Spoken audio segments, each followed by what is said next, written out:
Imaginen por un momento un deporte de alto rendimiento. Digamos, una final de fútbol. Ujú. Los equipos están en la cancha, el estadio está a reventar y el balón ya está rodando. Pero hay un pequeño, minúsculo detalle. No hay árbitros. 0 árbitros. Cero. Y lo que es peor, los jugadores de los equipos más grandes, o sea, los que llevan décadas en la liga, son los que inventan las reglas en pleno partido. Claro, a su conveniencia. Exactamente. Ellos deciden quién puede entrar a la cancha, de qué tamaño es la portería del rival y, bueno, si no les gusta cómo juega un equipo nuevo, simplemente lo sacan a empujones. Suena un caos total. Una locura intolerable para cualquier aficionado, ¿verdad? Bueno, pues durante casi 4 décadas, esa ha sido esencialmente la realidad estructural de toda una economía nacional en Guatemala. Así es. Y en nuestra inmersión de hoy vamos a analizar a fondo este evento histórico que acaba de cambiar esas reglas del juego, que es la aprobación de su primera ley de competencia. Y para quienes nos escuchan, el objetivo de esta sesión es entender cómo una economía basada en el, digamos, abuso, transiciona hacia un mercado moderno.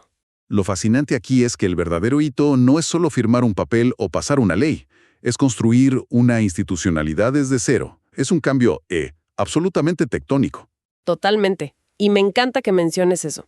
Ahora, revisando los documentos, es innegable el impulso político que hubo detrás de esto. Las fuentes documentan que figuras del Ejecutivo, como el presidente Arévalo, y diputados de distintas bancadas, desde Semilla hasta Jorge Ayala, tuvieron que, digamos, remar en la misma dirección. Fue una alineación inusual, sí. Muy inusual. Y quiero hacer una pausa aquí para dejar algo súper claro. En este espacio no tomamos posturas políticas ni endosamos partidos. Claro, no es el objetivo. Exacto. Simplemente estamos reportando los hechos de cómo se lograron estos consensos tras años y años de estancamiento. Así que bueno, bienvenida a la mesa a nuestra voz experta de siempre que tiene este don para conectar los puntos complejos. Muchas gracias. Y sí, retomando tu analogía del partido de fútbol, creo que ilustra perfectamente lo que ha pasado. Estamos hablando de un país que operó con una resistencia férrea, o sea, una muralla inquebrantable durante más de 20 años. 20 años, wow. Sí, 2 décadas para evitar exactamente la entrada de cualquier tipo de árbitro a su economía. A ver, analicemos esto porque quiero ir directo al grano. 20 años de intentos fallidos. ¿Por qué había un miedo tan paralizante a tener un árbitro? ¿Qué era tan aterrador? Bueno, había 2 grandes barreras, y la verdad es que ambas se alimentaban mutuamente. La primera era, pues, la pura conveniencia de los intereses creados. Los equipos grandes de los que hablábamos. Exactamente. Estos sectores fuertemente arraigados sentían un pánico real de que reglas transparentes desarmaran sus feudos. O sea, estaban muy cómodos repartiéndose el mercado sin tener que esforzarse demasiado, ¿verdad? Claro, sin sudar la camiseta. Tal cual. Y la segunda barrera era un vacío monumental de conocimiento técnico. Como nunca había existido una ley de competencia, pues no había una masa crítica de economistas o de abogados locales que entendieran cómo funcionaba esto. Y en la ignorancia, los mitos crecen, supongo. Crecen muchísimo. El sector empresarial genuinamente pensaba que esta ley era un monstruo diseñado para expropiar negocios o, no sé, para castigar el éxito. Cuando en realidad es todo lo contrario. Claro, en el resto del mundo es simplemente una herramienta para ordenar la cancha. Y ese hielo finalmente se rompe, según vemos en las fuentes, por una mezcla de voluntad política reciente y un dictamen base, la Iniciativa 5704 del 2022, que ya traía cierto consenso. Ujú. Pero hablemos del árbitro en sí, de la nueva Superintendencia de Competencia. Porque, a ver, tener la ley en papel es una cosa. Pero crear la oficina que va a pitar las faltas es otra historia completamente distinta. Exacto. Y aquí hay un concepto que es, digamos, la columna vertebral de todo esto. El objetivo de esta nueva autoridad no es meterse en la microgestión de los negocios de forma ex post. Su filosofía es actuar de forma ex ante. Ok, pausa ahí. Explícame eso de ex ante y ex post como si yo no supiera nada de jerga legal. ¿Qué significa en la práctica para una empresa? Fíjate, una regulación ex post tradicional sería como tener a un policía que llega al estadio solo después de que a un jugador ya le rompieron la pierna. O sea, cuando ya no hay nada que hacer. Exacto. Llega a ver a quién se lleva a la cárcel, pero el daño ya está hecho. El enfoque ex ante de esta nueva superintendencia es más como revisar los zapatos de todos los jugadores en el túnel. antes de pisar el césped. Justamente, antes de salir para asegurarse de que nadie traiga tapones de metal afilados. O sea, es prohibir la conducta anticompetitiva antes de que distorsione el mercado. Revisando contratos, fusiones, todo preventivamente. Me queda clarísimo, pero a ver, me surge una duda. Si yo soy el dueño del equipo más grande, el que tiene más dinero, y me pones a un árbitro que me va a revisar los zapatos. Ajá. Mi primer instinto, sobre todo en una economía que históricamente ha funcionado con favores, pues va a ser intentar comprar al árbitro. Claro, el riesgo de captura. Exacto. El riesgo de que las grandes corporaciones capturen a esta superintendencia debe ser altísimo. ¿Cómo evitas que este nuevo vigilante termine, no sé, en la nómina de los vigilados? Es una excelente pregunta y es el talón de Aquiles de cualquier institución nueva en economías tan concentradas. Si capturan al árbitro, pues la ley es papel mojado. Por eso las negociaciones sobre cómo elegir a estas autoridades fueron tan tensas. Me imagino. La ley establece que el directorio y el superintendente van a ser nombrados por el Ejecutivo, el Congreso y la Junta Monetaria. Pero, y aquí viene el cerrojo de seguridad, no pueden simplemente nombrar a su compadre o al abogado de la empresa más grande. Tienen que pasar por un filtro, ¿no? Un filtro estrictísimo. Se va a hacer mediante exámenes de oposición técnicos, pero evaluados por universidades internacionales. Ah, internacionales. Sí, instituciones extranjeras muy serias en derecho de competencia. Nada de universidades locales que, digamos, puedan estar sujetas a presiones de donantes. ¡Wow! Eso es enorme. Porque básicamente significa saltarse ese famosísimo sistema de las comisiones de postulación que tanto se ha criticado en el país por estar viciado y politizado. Exactamente. Es abandonar ese modelo. Es como decir, no confiamos en nosotros mismos para elegir el árbitro. Mejor traigamos a un evaluador de la FIFA. Me parece brillante. Lo es. Ahora, supongamos que tenemos al árbitro perfecto y súper honesto.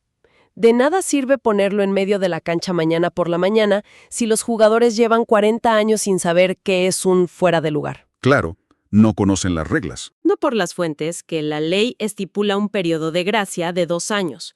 O sea, ¿me estás diciendo que durante 24 meses las empresas pueden seguir haciendo lo que quieran? Yo entiendo el escepticismo, pero no es exactamente un permiso para delinquir por 2 años. Esos 24 meses son el tiempo mínimo indispensable para crear casi una industria entera desde cero. ¿Una industria de qué tipo? De abogados y economistas especializados. Imagínate que en el país el talento local no se especializaba en esto porque pues nunca hubo trabajo. Lógico, si no hay ley, no hay demanda. Exacto. Ahora, de la noche a la mañana se requiere gente experta. Se necesitan diplomados, maestrías, la superintendencia tiene que contratar personal, crear reglamentos, establecer manuales. Entiendo el inmenso reto de formación del lado del gobierno. Pero ¿y del lado de los corporativos? Estos grandes grupos económicos, ¿qué hacen en estos 2 años? Pues no se pueden quedar de brazos cruzados. Van a tener que implementar manuales de cumplimiento, el famoso compliance. Tienen que reeducar a toda su cadena de mando. O sea, el gerente que lleva 15 años llamando a su competidor para ponerse de acuerdo en no bajar los precios. Que era el pan de cada día. Totalmente. Bueno, ahora alguien del departamento legal tiene que sentarlo y decirle, mira, si vuelves a hacer esa llamada nos cae una multa millonaria. Tienen que ajustar toda su cadena de suministro. Es un cambio de cultura corporativa gigante. Y aquí te pido aclarar una confusión pública enorme, porque yo como ciudadana lo he escuchado muchísimo. Mucha gente asume que ley de competencia es sinónimo de ley antimonopolios. Sí, es un error muy común. Y piensan que la meta de este árbitro es agarrar a las empresas gigantes y partirlas en pedacitos. Entonces, ¿qué significa todo esto? ¿Se prohíben los monopolios o no? Fíjate, si conectamos esto con el panorama general, la Constitución ya prohíbe los monopolios en papel. Ok. Pero el derecho de competencia moderno no castiga la estructura del mercado. Lo que castiga es la conducta, el abuso de la posición de dominio. A ver, explícame esa diferencia entre estructura y conducta. Claro, la estructura es el tamaño. Si una empresa inventa una tecnología increíble o es súper eficiente y legítimamente todo mundo quiere comprarle, pues se convierte en un monopolio natural. Son los mejores. Ganaron limpiamente. Exacto. Ser grande no es un delito. La conducta, en cambio, es cómo usas ese tamaño. Si una empresa gigante usa su poder para decirle a un proveedor, oye, si le vendes a mi competidor pequeño, te dejo de comprar yo. Ahí ya hay coerción. Exacto, eso es abuso de posición de dominio. La ley no te castiga por ser el jugador más musculoso, te castiga si usas ese músculo para asfixiar al novato. Queda clarísimo. Ahora, hablando de estos gigantes musculosos, los documentos mencionan que hubo sectores muy pesados que creían que tenían un pase libre en esto. Así es. Me refiero a la banca, telecomunicaciones, energía. Ellos decían, nosotros no jugamos fútbol, jugamos básquetbol. Tu árbitro aquí no entra. Pelearon con uñas y dientes para quedar excluidos, argumentando que ellos ya tenían sus propias leyes sectoriales, que ya tenían una superintendencia de bancos o de telecomunicaciones. Pero a ver, la superintendencia de bancos vigila que el banco no quiebre, no si se están poniendo de acuerdo para cobrar comisiones altísimas. ¿Cómo resolvieron digamos, berrinche de los grandes sectores? Lo resolvieron con el artículo 2 y la supletoriedad legal. Es fascinante desde el punto de vista técnico. ¿Cómo funciona? La ley dice, ok, si tienes tu propia ley sectorial, perfecto. Pero si esa ley no tiene normas específicas y duras de competencia, o si son insuficientes... Que asumo que casi ninguna las tiene. Exactamente. Entonces, la ley de competencia entra en vigor automáticamente, supletoriamente. Nadie se escapa. Nadie. No hay resquicios ni excepciones. Y esto contrasta con un dato súper curioso de las fuentes. Mientras algunos actores locales, los incumbentes arraigados, le tienen pavor a esto, los inversores extranjeros están entusiasmados. ¿Por qué el capital extranjero celebra que le pongan más reglas? Porque el capital extranjero llega en desventaja. Entrar a una economía sin esta ley es como aterrizar en una selva donde el gigante local ya amenazó a todos los distribuidores para que no trabajen contigo. Claro, no tienes a quién quejarte. Así es. Se regresas por donde viniste. Esta ley les da un escudo contra las prácticas anticompetitivas. Si el local hace trampa, pueden denunciarlo. Y esa certeza jurídica fomenta muchísimo la entrada de nuevo capital.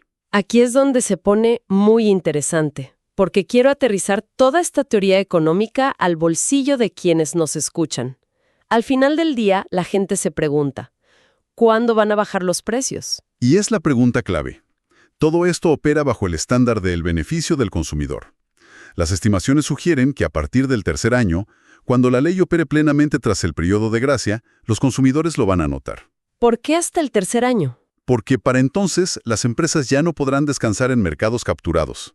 Históricamente no han innovado por su alta longevidad sin reemplazos, pero ahora su única forma de sobrevivir será compitiendo. Y eso significa mejores precios y servicios. Déjame dar un ejemplo de las notas que me pareció dolorosísimo. El cártel de las medicinas. Uf, ese caso es brutal. Porque esto no es abstracto, esto cuesta vidas. En las fuentes cuentan cómo a las farmacéuticas extranjeras que traían medicinas baratas se les exigía alinearse. Sí, las farmacéuticas locales iban con las cadenas de distribución y les decían, si pones en tu estante las medicinas de este nuevo competidor, yo retiro todos mis productos de tus farmacias. Un chantaje absoluto. O te alineas a los precios inflados o te expulsan del mercado. Exacto. Y esta nueva ley prohíbe esta cartelización. Al romper eso, las empresas eficientes podrán ofrecer medicinas más baratas directamente. Y otro ejemplo crítico son las licitaciones públicas, la obra pública. Ese es un robo directo al contribuyente.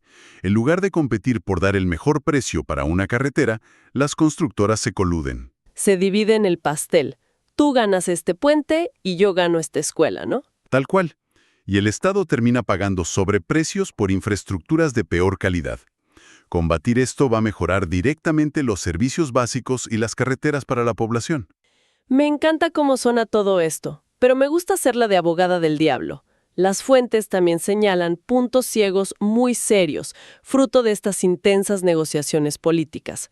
Hablemos de los umbrales de concentración. Sí, es una de las mayores debilidades, sin duda. A ver, en todo el mundo, si dos gigantes se van a fusionar, el árbitro lo revisa.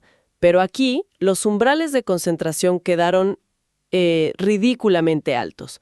26 millardos de quetzales en activos o 35 millardos en ingresos. Son cifras astronómicas. El caso de las telecomunicaciones es el mejor ejemplo.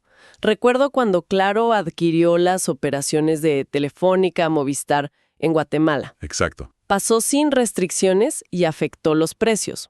En cambio, El Salvador sí frenó esa compra. Y el problema técnico aquí es que, con estos umbrales tan altos de 26 millardos, La nueva autoridad seguirá sin poder revisar o frenar fusiones similares. O sea, solo van a poder revisar compras de empresas titánicas. Todo lo demás pasa por debajo del radar. Pasa por debajo del radar, totalmente. Y hay otra gran carencia. No existen los acuerdos de delación. No hay clemencia. En otros países, el árbitro desmantela cárteles porque alguien de adentro sopla y entrega las pruebas a cambio de que no lo multen. Y esto plantea una pregunta importante sobre el contexto sociológico latinoamericano. ¿Por qué omitieron la clemencia? Porque en nuestras economías, las élites son una maraña, ¿no? Y exactamente, una maraña de relaciones familiares y de amistad. Los gerentes son primos, van al mismo club, se casan entre familias.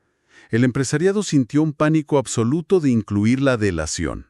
Sobre todo con los traumas recientes de la figura de colaboración eficaz en la lucha anticorrupción. La gente tenía terror de tener que delatar a su compadre. Prefirieron dejar una ley más débil en ese aspecto con tal de no tener que fracturar esa red social. Es interesantísimo. Bueno, para ir resumiendo este recorrido, hemos pasado desde una victoria política histórica, la creación técnica de la superintendencia con filtros internacionales, hasta el impacto que esto tendrá en las medicinas tras el periodo de 2 años. Y yo añadiría una última reflexión a ese resumen. Tener la institución no basta. El rol del organismo judicial será fundamental.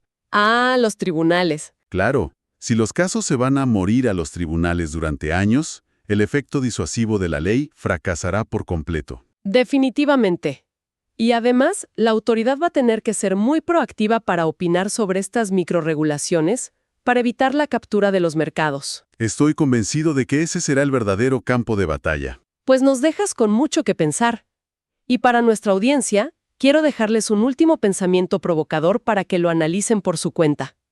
Si resulta que la verdadera barrera para competir en América Latina no han sido solamente las leyes, sino estas profundas y enredadas lealtades familiares y sociales, la famosa maraña, ¿podrá realmente un documento legal cambiar la cultura de una élite? Es una gran incógnita. ¿O será que simplemente los obligará a encontrar formas más sofisticadas y creativas de mantener sus secretos? Invitamos a quienes nos escuchan a observar muy de cerca los movimientos corporativos en estos próximos 2 años de incubación. Ha sido un análisis revelador. Gracias por acompañarnos. Un gusto estar aquí.